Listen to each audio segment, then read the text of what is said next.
চিরচেনা আমাদের এই গ্রামের মেঠো পথ, নদীর মাঝখান দিয়ে বয়ে চলেছে আমাদের এই রাস্তাটা। মানে কত যে ভালো লাগে গ্রামে আসলে, এটা বলার বাহিরে। হালকা বৃষ্টি, এর মধ্যে যাইতেছি এক জায়গায় ঘুরতে। মানে ইচ্ছা করলে আমি গাড়ি দিয়ে যেতে পারতাম, কিন্তু গাড়ি দিয়ে যাই নাই।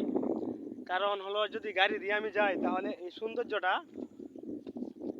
অনুভব করতে পারবো না। সেই জন্যই হেঁটে যাচ্ছি। এর মধ্যে একটা অন্যরকম তৃপ্তি কাজ করতেছে। মানে আমাদের গ্রামটা এত সুন্দর, ঈদের ছুটিতে আসলে ইচ্ছা হয় না যেন আর গ্রাম থেকে শহরে যাই। গ্রামের ভালোবাসা, মায়া, মমতা আমাকে একবারে জড়িয়ে রেখেছে। যে কেউ লোক আমাদের গ্রামে আসলে যেতে শহরে আর মন চাবে না। তাই তো আমার গ্রামকে অনেক ভালোবাসি। দেখছেন তো কি সুন্দর, ওই পাশ দিয়ে কিন্তু নদী, ওই পাশ দিয়েও নদী, মাঝখান দিয়ে আমাদের রাস্তাটা বয়ে গেছে অনেক দূর পর্যন্ত, প্রায় 3-4 কিলোমিটার হেঁটে যেতে হবে। তারপরেও আমি ইনশাল্লাহ হেঁটে যাব, কারণ হাঁটতে ভালোবাসি, হাঁটা শরীরের জন্য উপকার। হ্যাঁ নাকি?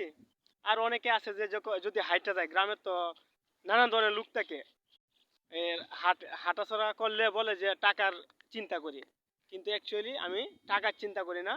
হাঁটাটা আমার কাছে ভালো লাগে।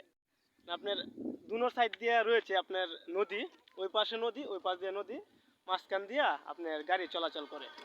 এর মধ্যেই মানে আসলে নিজেকে খুঁজে পাই। গ্রামের মায়া, মমতা, সৌন্দর্য অনেকটা ভালো লাগে। তো আর কিছু বলার নাই। আরেকদিন আরেকটা সুন্দর ভিডিওতে আপনাদেরকে উপহার দিতে আসবো। সকলে ভালো থাকবেন, সুস্থ থাকবেন। আমার যদি এরকম আরও গ্রামীণ ভিডিও দেখতে চান, তাহলে অবশ্যই YouTube channel Syed Rasel Ahmed subscribe করবেন, Facebook page Syed Rasel Ahmed follow করে পাশে থাকবেন। আল্লাহ হাফেজ।